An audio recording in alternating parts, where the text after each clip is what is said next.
congratulations on this, Dallas, because this is the kind of stuff that I've always wanted to have on television, and so many people are embracing The Chosen on CW. Oh yeah, thank you. It's really fun to watch, and like you said, I agree.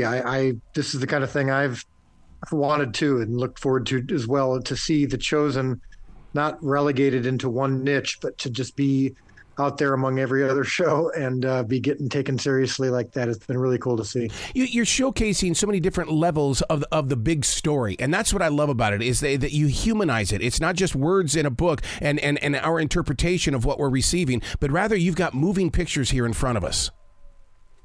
I would say if there's one thing that has most defined and explained The Chosen's success, it's what you just said, the human aspect of it. We hear that word more than any other. And what's funny is you'd think that wouldn't be all that radical. People saying, wow, I love this show because it's so human. Yeah. Well, of course it's human, but we've oftentimes relegated some of these people as religious figures, something you'd see in a stained glass window or a statue. And I think we're helping remind people that they actually were living, breathing human beings, and they didn't speak in King James English. Yeah, because most of the time, I mean, I love my pastor, Stephen Furtick at Elevation Church, and he's very animated in the way of bringing the stories forward. But then it's like painting the picture inside our imagination. You know, when you have a story like the lady at the well, when Jesus walks up to her and starts talking to her, I mean, I want to see that. I want to embrace it, and I want to experience it as it's happening. Yeah, and that makes it feel and remind you that it really is real. And yeah. In fact, you mentioned Stephen Furtick. A couple of his sermons have actually influenced certain aspects of my portrayals, because one of the things that a good pastor will do is they will give you the context, and not just the historical context, but sometimes the human context. And you'll go, oh my goodness, yeah, that's how I would have reacted, or that's what I would have needed to hear. And that's what we're portraying here. What did you feel in your heart when all of a sudden the picture screen becomes a movie screen? Yeah, well, that's the thing. It really is kind of a surreal experience sometimes when when you're sitting in a room with 100 people or whatever, and you're watching these stories come to life, or whether you're watching it home alone or watching it on a small screen, or even just an iPhone. I think you can't really ultimately compete with the experience of watching it with people, but either way, the stories are going to hopefully pierce your heart, and you're going to feel like you're engaged directly with them. Yeah, I would like to see how many people who aren't true followers walk in there and watch this, because I still think that they love adventure. I think that they love drama, and they'll buy into that, and then in a very creative way, the message will be shared. Yeah, I have to say, if I stepped back objectively for a second and forgot about the fact that I'm the one who made this, I will admit I've never seen a project in my lifetime that we use the term cross the chasm in this way. Meaning, I mean, the majority of our cast and crew are not believers.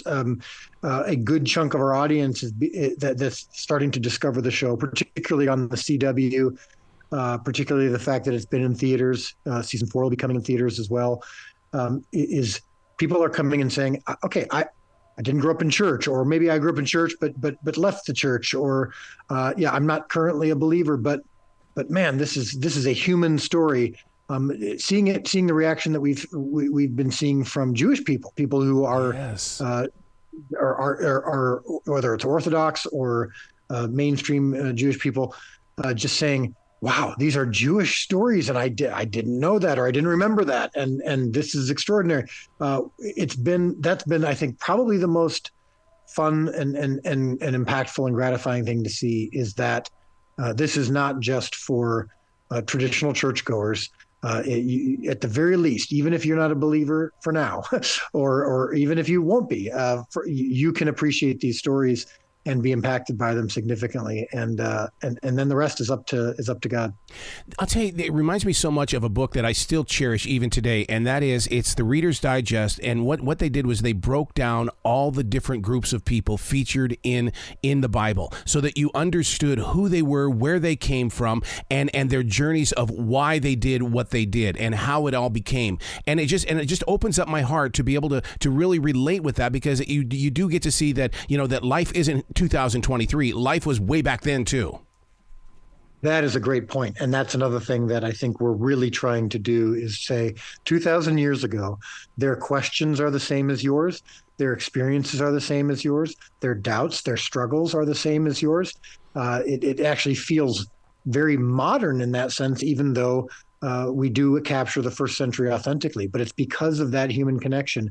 And the viewer says, okay, I'm Mary Magdalene, or I'm Simon Peter, or I'm this religious leader who doesn't believe, or I'm, maybe a Gentile like some of the Romans who don't necessarily believe, or who are in conflict about what they're doing. And we do feel, and we have heard this, that there's someone for everyone in the story that someone can relate to. Oh yeah, just casting the net over the side of the boat to have all the fish. That in itself. We've heard the story a million times, but then to see the story, it's almost like you take everything that you've learned, and now you shape it in your own heart. There's a connection here that is so difficult to explain, but you just know in your heart that all your years of study are paying off because you're watching it. Well, yeah, and the biggest thing is then what happens is people will watch it, and whether they've read it before or whether they haven't, they end up going back to the Bible and looking at it and going, oh my goodness, that story that I've heard, or sometimes I haven't heard before, it feels like it's coming to life. Now, the Bible's always been alive, but I think the reader now, more than ever, is going, oh goodness, I get it. I can picture it, and it's real and it's authentic, and wow, that could have been me. Or the part that I keep hearing people go, it's just too poetic to read the Bible. I'm going, do you see the story? No, I can't get beyond the poetry. And I'm going, poetry? And then when you see something like The Chosen on CW, I'm hoping that they see that there is a story there. Get beyond what you think that you're reading. Right. And I think also sometimes the Bible, they'll describe it as poetry. Perhaps they've read the King James Version, or perhaps they've, and sometimes you'll see a Jesus portrayal, and then Jesus is talking in King James English, as I mentioned before, and it does distance you from the humanity of the people. And that's not to say I don't love King James English. I'm just saying that you have to sometimes get past that to remember that. Yeah, they weren't walking around quoting scripture all the time. Mm-hmm. They actually had lives and spoke like normal human beings. And so when you remind people of that, that again takes these real people down from the stained glass windows and hopefully into your home and recognizing that this is real. And I can understand this. Listeners need to understand that this isn't just a Dallas thing. This was funded by, it's a crowdfunding effort here that everybody came together to make this even possible. Yeah, when you watch it on the CW, like any other TV show, it's easy to forget, or especially if you didn't know, that season 1 was crowdfunded for $10 million from 16,000 people all over the world, shattering the all-time media crowdfunding record, but based on a short film I did for my church's Christmas Eve service on my friend's farm in Illinois, 20 minutes from my house. I did this short film about the birth of Christ, and it went viral. And at the end of it, I said, "Hey, looking to do a TV show," and kind of in this vein where you see the stories through different perspectives, and people just responded to record-breaking degrees. And since then, the show has been free. We decided after season 1, when people were having a hard time finding it, and we ended up putting it on YouTube in a live stream, and just said, all right, it's free. You can pay for it if you choose, and if not, you don't have to. And the show exploded at that point. And now that it's on the CW and people turn it on, they're like, well, this feels like a normal show. Yeah, it hasn't been funded like a normal show. I'll say that. The thing is that you've raised the bar on faith-based productions, because there for a long time they had kind of a running theme, but this really takes it to a new level of play. sitting there writing or directing, thinking, all right, how do I make this better than normal Christian stuff? Or how do I make this feel different? Now you're no longer thinking about just making a good TV show. You're thinking about how to please the audience the most you can. And I think that would be the wrong thing for this show. Now, how did you gain the confidence to get into that mode of thinking? Because, I mean, that doesn't just happen overnight. That's a lot of soul searching.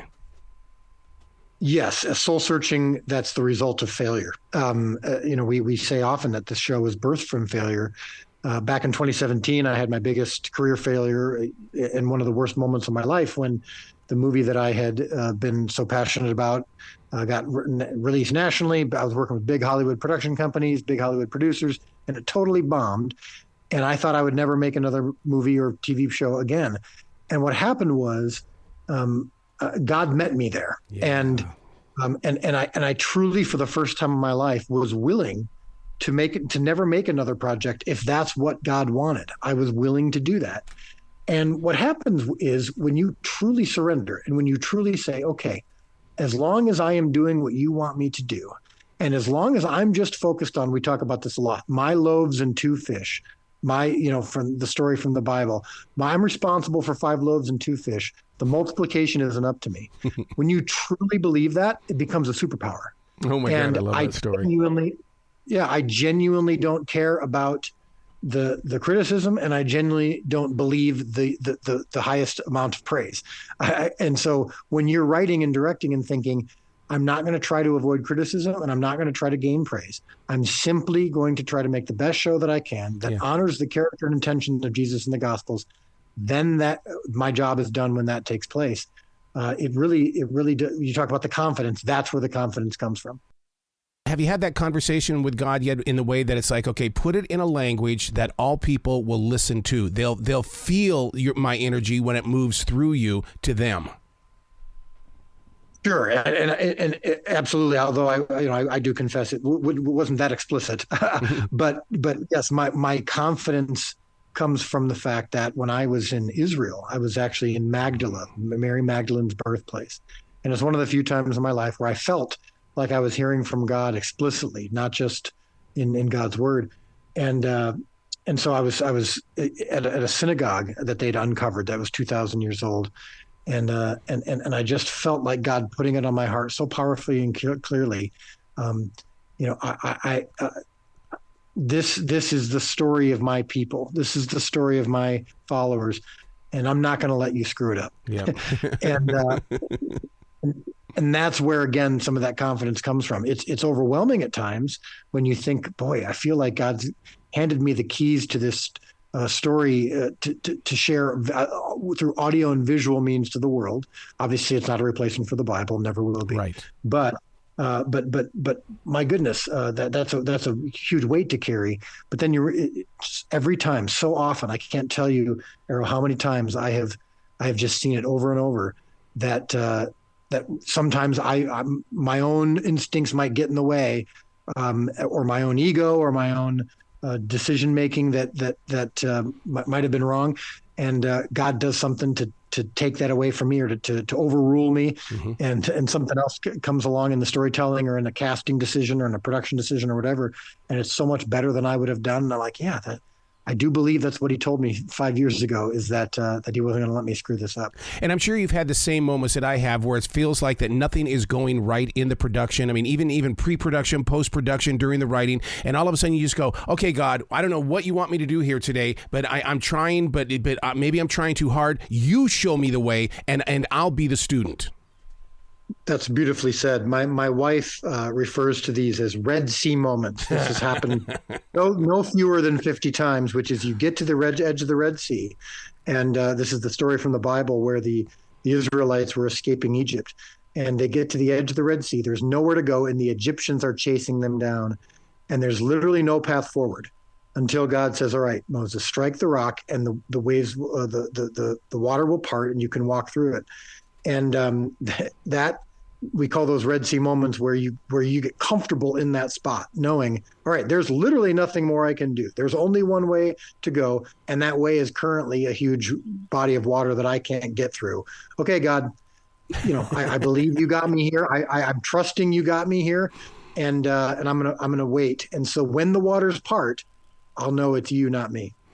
Wow. Wow. And the goal, number one goal, is to never contradict the real story. I love your strength when I hear that. Yeah, I mean, may God have mercy on my soul if I'm ever contradicting the character and intentions of Jesus in the Gospels. Now, to be clear, there are many people who will believe and who already believe that I've done that because there are 9,000 different perspectives and denominations and all that on this story. But what we've seen is because of our Bible consultants and people of multiple denominations who've not only seen it but have even given advice on it. And I do believe, and my wife, who's in this journey with me, that so far, and may this always be the case, that we are indeed honoring and putting a spotlight on these great stories in a way that honors God and honors the character and intentions. And may I never be swayed, or may I never lose that goal based on anything other than that. Meaning, I don't want to ever be wooed by the success of the show or the desire to please. That'll cripple it. I would love to watch people be part of a focus group of some type to watch how people would react to the Lazarus story, because a lot of people don't know that, and I think that there's so much powerful messages, or so many powerful messages in that story of Lazarus. Well, you'll see it in season 4. We're working on that now. We finished filming season 4 a couple months ago, and I'm actually talking to you on Los Angeles right now, where much earlier than I normally get up, because we just finished the post-production of episodes 1 through 4 of season 4. 4 more episodes to go. And we're going to see Lazarus like we do in season 3. Lazarus is introduced in season 3, and again, I'll make this very quick, but this is to the point that you brought up earlier of the humanization of these people. Is we introduce you to Lazarus well before Jesus goes to Bethany, and after hearing that Lazarus died. And in this season, in season 4, that's going to be coming up in 2024, you also get to know Lazarus more. So it's not like the first time we meet Lazarus is as after his death, which is, of course, in the Bible beautiful and a wonderful moments in the Bible. But if you don't have any connection to him, and you've never met him before, and you don't know any of the backstory, then it maybe might not have quite as much emotional resonance, even if it has spiritual resonance. And the emotional resonance, I think, is a key part of this, where it can help you go, oh my goodness, okay, Jesus, that's why Jesus wept. Mm-hmm. That's why this story changed the world, because it fast-tracked the death of Jesus. This is the thing. Jesus raising Lazarus from the dead, spoiler alert, is that. So if anyone needs Lazarus in the show, you do need to know he will die and rise again.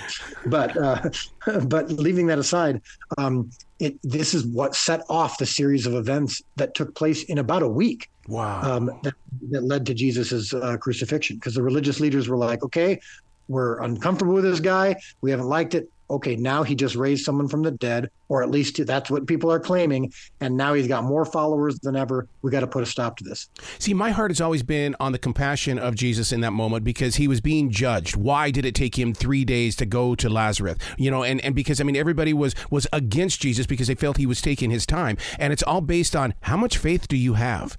I said I would be there. I said I would be there.